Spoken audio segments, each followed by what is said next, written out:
अमरावतीचे तरुण कर्तबगार धडाडीचे आमदार रावसाहेब शेखावत यांना वाढदिवसाच्या हार्दिक शुभेच्छा। अंबादेवी एकविरादेवी मंदिर परिसराच्या विकासाकरिता या मंदिरांना तीर्थस्थळांचा ब दर्जा देऊन शासनाकडून 4 कोटींची योजना मंजूर केली। तसंच एकविरादेवी मंदिराच्या जीर्णोद्धारासाठी खासगी देणगीदारांकडून देणगीद्वारे निधीची उभारणी सुद्धा केली।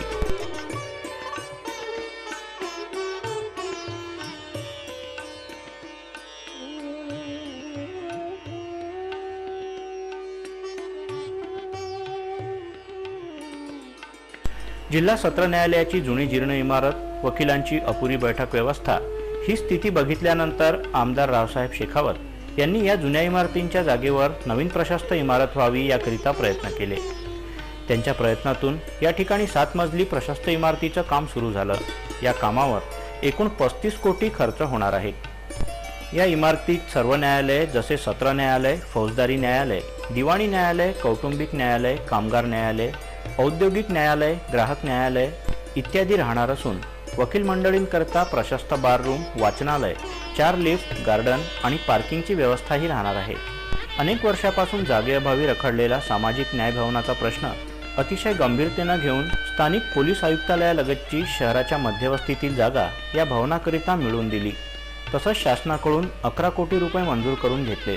अल्पावधीतच अतिशय प्रशस्त सुंदर अशी सामाजिक न्याय भवनाची इमारत तयार झाली असून लोकार्पणाच्या प्रतीक्षेत आहे। या इमारतीमध्ये समाज कल्याण विभागाशी संबंधित सर्व कार्यालये राहणार असून जनतेला होणारा त्रास कमी होईल।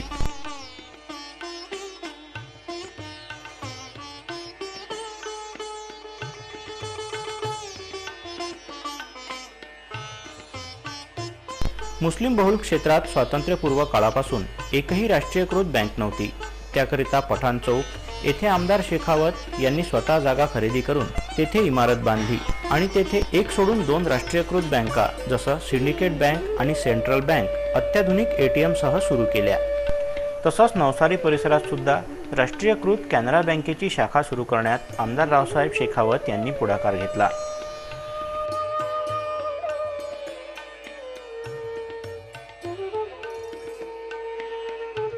मैं यहाँ पे मुस्लिम इलाके का कमला ग्राउंड का रहने वाला हूँ और यहाँ पे जो आज़ादी जब से हुई अपने भारत में तब से यह मुस्लिम इलाके में कोई बैंक नहीं थी। लेकिन माननीय रावसाहेब शेखावत ने जब यहाँ से चुनकर आए तो यहाँ पर जो है तो नेशनलाइज बैंक का उन्होंने निर्माण किया, यहाँ पे बिल्डिंग बनाई और बैंक यहाँ पे लाई और एक नहीं बल्कि 2 बैंक लाई। तो हम लोगों को बहुत फ़ायदा हो रहा और अक्सर मुसलमानों को यहाँ पे बहुत फ़ायदा हो रहा क्योंकि अभी जो खाद्य की सुरक्षा क्या बोलते राशन कार्ड का जो उसके लिए हमारे इलाके के लोगों को शहर में सिटी में जाना पड़ता था, जो कि यहाँ जाने के लिए 50 रुपये, आने के लिए 50 रुपये लगते थे। लेकिन रावसाहेब शेखावत के माध्यम से जब यहाँ पे बैंक लाई इतना बढ़िया काम हुआ कि उन लोगों को यहाँ से पैसे नहीं लगे, यहाँ पे आए वो और दिनों में अकाउंट उन्होंने खोल दिया।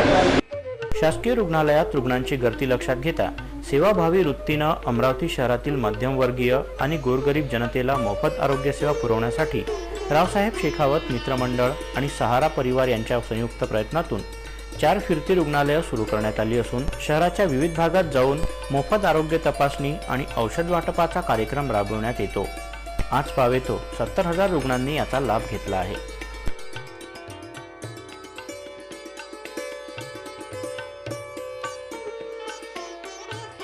अमरावतीकरांची गरज लक्षात घेता आमदार शेखावत यांच्या विशेष प्रयत्नानं व महामहिम माजी राष्ट्रपती प्रतिभाताई पाटील यांच्या आशीर्वादानं अमरावती येथे नवीन मॉडेल रेल्वे स्टेशन उभारण्यात आलं व आमदार शेखावत यांच्या सतत पाठपुराव्यानं अमरावतीहून 7 रेल्वे गाड्या सुरू करण्यात आल्या। यामध्ये अमरावती मुंबई, अमरावती सुरत, अमरावती जबलपूर, अमरावती नागपूर आणि अमरावती तिरुपती या रेल्वे गाड्यांचा समावेश आहे। आमदार रावसाहेब शेखावत यांच्या पुढाकारानं बडनेरा येथे सुमारे 250 कोटी रुपये खर्चून 196 एकराच्या जागेत रेल्वे वॅगन कारखाना उभारण्यात येणार आहे। त्यामुळे अमरावती व बडनेरा येथील युवकांना नोकऱ्यांच्या संधी उपलब्ध होतील आणि अमरावती बडनेरा विकासाला चालना मिळेल। रेल्वे वॅगन दुरुस्ती कारखाना उभारण्याबाबत जमीन अधिग्रहणाची प्रक्रिया अंतिम टप्प्यात आलेली आहे व वॅगन कारखाना उभारण्यास लवकरच सुरुवात होत आहे। भारतीय घटनेचे शिल्पकार डॉक्टर बाबासाहेब आंबेडकर यांच्या जन्मदिनी व महापरिनिर्वाण दिनी अमरावतीच्या एरविन रुग्णालयापुढील डॉक्टर आंबेडकर यांच्या पुतळ्याला अभिवादन करण्याकरिता लाखो अनुयायी येतात। त्यांच्या भावनेचा आदर करून आमदार रावसाहेबांनी पुतळ्याच्या परिसराचं सौंदर्यीकरणाचं काम हाती घेऊन त्यांच्या आमदार निधीतून 17.5 लाख रुपये देऊन पुतळा परिसर सौंदर्यीकरणाचं काम पूर्ण केलं. तसंच चित्रा चौकातल्या महात्मा फुले यांच्या पुतळ्याच्या सौंदर्यीकरणाचं काम सुद्धा करण्यात आलं आहे. अमरावती शहरातील मुस्लिम धर्मियांच्या धार्मिक स्थळांचं सौंदर्यीकरण करण्याचं काम आमदार शेखावत यांनी हाती घेऊन मद्रासी बाबा दर्ग्याला क दर्जा प्राप्त करून दिला. तसंच शहरातील तकिया दर्गा, चिश्तिया मस्जिद, युसुफशाह दर्गा या मुस्लिम धार्मिक स्थळांचं सौंदर्यीकरण तसंच पठाण चौकाचं सुद्धा सौंदर्यीकरण करण्यात आलं.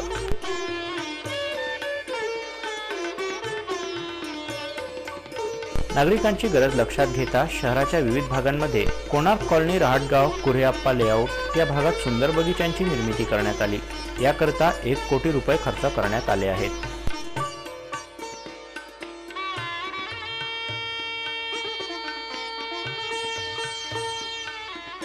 आमदार शेखावत यांनी आरोग्यासोबतच क्रीडा क्षेत्रातही लक्ष केंद्रित केलं. याकरिता 14 कोटींचा निधी खेचून आणून जिल्हा स्टेडियम परिसरामध्ये भव्य असं इंडोर क्रीडा संकुल तयार करण्यात आलं आहे. या संकुलामध्ये बॅडमिंटन, जुडो, कराटे, टेबल टेनिस, जिम्नॅस्टिक अशा 30 खेळांकरिता सुविधा प्राप्त झाली आहे. सुपर स्पेशालिटी हॉस्पिटलमध्ये गोरगरिबांना मुंबई, नागपूरप्रमाणेच अमरावती शहरातच उच्च दर्जाची अत्याधुनिक सेवा मिळावी या हेतूनं टप्पा 2 अंतर्गत विस्तारीकरणाकरिता तब्बल 29 कोटीचा निधी शासनाकडून उपलब्ध करून घेतला व या रुग्णालयाच्या इमारतीचं काम पूर्णत्वास येत आहे. या रुग्णालयात हृदयविकार निदान व उपचार, कर्करोग निदान व किरणोपचार तसंच शस्त्रक्रिया त्याचबरोबर मेंदूवरील शस्त्रक्रियांची सुविधा उपलब्ध आहे. डफरीन रुग्णालयामध्ये होणाऱ्या गैरसोयीची दखल घेऊन स्त्रियांकरिता प्रसूतीपूर्व व प्रसूती पश्चात उपचार व देखभाल केंद्र सुरू करण्यात आले. या दवाखान्याकरिता मनपाकडून मौजे तारखेडा येथील 75 लाख रुपयांची जागा उपलब्ध करून दिली. लवकरच या ठिकाणी स्वतंत्र नागरी दवाखान्याची निर्मिती होणार आहे.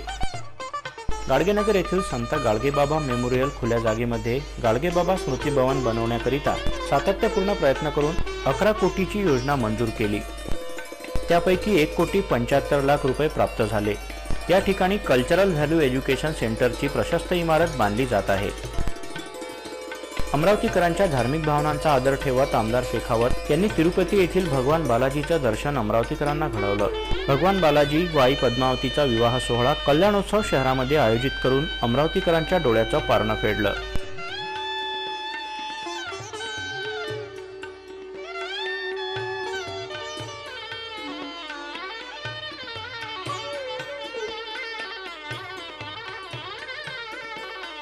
జరిగిన విధానం చూస్తే ఎంత భక్తిపరులో ఇక్కడ సమాజం ఎంత ప్రేమగా ఎంత డిసిప్లిన్ గా ఉన్నారంటే నాకు చాలా సంతోషం అనిపించింది. ఆ భగవంతుడి యొక్క ఆశీస్సులు సంపూర్ణంగా వీళ్ళకి ఉంటాయని నిండు మనతో నేను కోరుకుంటూ మరోసారి రావు సాబ్ షెకావత్ గారికి ధన్యవాదాలు చెప్పుకుంటూ సెలవు తీసుకుంటున్నాను. कल्याण उत्सव, इसके बारे में बहुत से लोगों को पता नहीं था. कल्याण उत्सव यानी क्या हुआ? भगवान तिरुपति बालाजी का विवाह जो भूदेवी और माता लक्ष्मी से होने जा रहा है, इसको अपनी आंखों से हजारों की संख्या में लोगों ने आज इसको विटनेस किया है, इसको देखा है और भगवान बालाजी के आशीर्वाद प्राप्त किए. तसंच समस्त महाराष्ट्राचं आराध्य दैवत असलेल्या पांडुरंगाचं व आई रुक्मिणीचं दर्शन घडवण्यासाठी पांडुरंग महोत्सवाचं आयोजन करण्यात आलं. यासाठी पांडुरंगाची उत्सव मूर्ती शहरामध्ये आणली होती. जवळपास 50,000 दर्शनार्थींनी आराध्य दैवत श्री विठ्ठलाचं दर्शन घेऊन मन तृप्त केलं.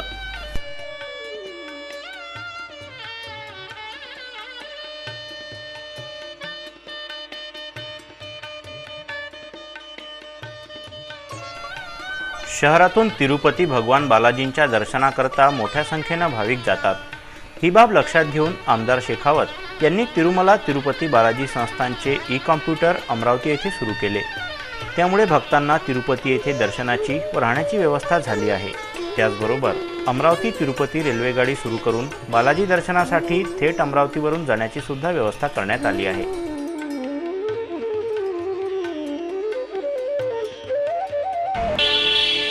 माननीय श्री राव साहब जी ने जो ई काउंटर खोला है तिरुमाला दर्शन के लिए, तो तो पहले हम लोगों को पता ही नहीं होता था कि कहाँ से टिकट्स कराएं और कहाँ से दर्शन होते हैं करके, लेकिन अभी हम अमरावती में बैठे बैठे ही हमको ये सुविधा उपलब्ध हो रही है, जिससे हम लोगों को काफ़ी फ़ायदा हो रहा है।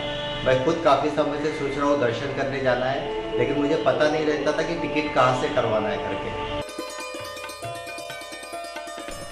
रावसाहेब शेखावत मित्रमंडळाद्वारे मुंबई येथील भवन संस्थेच्या माध्यमातून मोफत संगणक प्रशिक्षणाची सुद्धा व्यवस्था करण्यात आली आहे। या प्रशिक्षण केंद्रामधून MS ऑफिस, टॅली, DTP व व्हिज्युअल बेसिक इत्यादी कोर्सेसच्या माध्यमातून गेल्या 2 वर्षापासून 1200 मुला-मुलींनी मोफत प्रशिक्षणाचा लाभ घेतला आहे। माझं नाव पुनम चव्हाण, मी इथे व्हिज्युअल बेसिक करते आहे। मी याच्या आधी मी टॅली कोर्स केला आहे। याच्यामध्ये प्रत्येक व्यक्ती फायदा घेऊ शकतो, पण जास्तीत जास्त फायदा गरीब बांधून नाही आहे कोर्स करणं, ते लोकांसाठी खूपच छान केलेली म्हणजे फॅसिलिटी केली आहे। आणि ते असंही नाही आहे की एक व्यक्ती दोन व्यक्ती एका कम्प्युटरवर असतात, प्रत्येक व्यक्तीला स्पेशल कम्प्युटर दिलं जाते आणि प्रत्येक व्यक्ती आपल्या म्हणजे जसं काम करायचं तसं करू शकतं। आणि सर पण म्हणजे जेवढी प्रोव्हाइड करू शकते तेवढं त्याच्यापेक्षा जास्त प्रोव्हाइड करतात आणि टीचर लोक पण म्हणजे सपोर्ट करतात स्टुडंटला आणि प्रत्येक स्टुडंट यामध्ये आपला फायदा करून। मुस्लिम बहुल क्षेत्रामध्ये आरिफा चॅरिटेबल ट्रस्टच्या माध्यमातून मोफत आरोग्य सेवा सुरू केली आहे। या ठिकाणी तज्ज्ञ डॉक्टरांची टीम नाममात्र फी घेऊन जनतेला आरोग्य सेवा देत आहे। येथे ECG, सोनोग्राफी, पॅथॉलॉजी, कान, नाक, घसा, लहान बालकांचे उपचार, महिलांचे आजार इत्यादी सेवा पुरवण्यात येतात। राव साहब ने जो यहाँ दवाखाना जो खोले हैं ये बहुत ही अच्छा खोले हैं। यहाँ पे जो एक्सरे हो गया, ये सोनोग्राफी की हो गई, ये जो सारी जो मदद की जो चीज़ें हैं बहुत ही काबिल तारीफ़ है। इन्होंने जो किया है मुस्लिम एरिया में, जो इन्होंने जो चीज़ दी है वो पहले यहाँ थी नहीं। इसका लाभ मुस्लिम एरिया को बहुत अच्छा मिल रहा है और यहाँ के जो पेशेंट है, यहाँ के जो डॉक्टर्स है बहुत ही अच्छे हैं। मतलब इसकी जो हमारे को सुविधा मिल रही है बहुत ही अच्छी मिल रही है। साफ़ सफाई बहुत है यहाँ पे, ये तो काबिल तारीफ़ और इसका हम बहुत तहे दिल से शुक्र अदा करेंगे कि इन्होंने जो ये काम किया है बहुत बढ़िया किया। और ये राव साहब शेखावत की मुस्लिम लोगों के लिए बहुत बड़ी देन है, जो उन्होंने इतना यहाँ के लिए इतना तरक्की का सोचा और इसका बहुत हम लोगों को बेनिफिट मिल रहा है, पेशेंट्स को बहुत बेनिफिट मिल रहा है। क्योंकि यहाँ पे जितने भी हमारे साथ वर्किंग डॉक्टर्स हैं जो मेरे साथ काम करते हैं, उनका भी एटीट्यूड पेशेंट्स के लिए बहुत अच्छा है और पेशेंट्स का रिस्पांस भी हमको बहुत अच्छा मिल रहा है। मैं यही चाहूँगी कि ज़्यादा से ज़्यादा लोग इसका फ़ायदा उठाएं और जो चीज़ राव साहब ने आप लोगों को दी है उसके लिए उसका आप बेनिफिट उठाइए। सोबतच शहरामध्ये अनेक दलित वस्त्यांमध्ये समाज भवन बांधण्याकरिता आमदार शेखावत यांनी पुढाकार घेतला। आमदार निधी मंजूर करून आतापर्यंत 8 समाज भवन आणि सभागृहांची निर्मिती करण्यात आली आहे। विविध रोजगार मेळाव्याअंतर्गत राष्ट्रीय तसंच आंतरराष्ट्रीय स्तराच्या कंपन्यांमध्ये जवळपास 1300 युवक युवतींना रोजगार उपलब्ध करून दिला।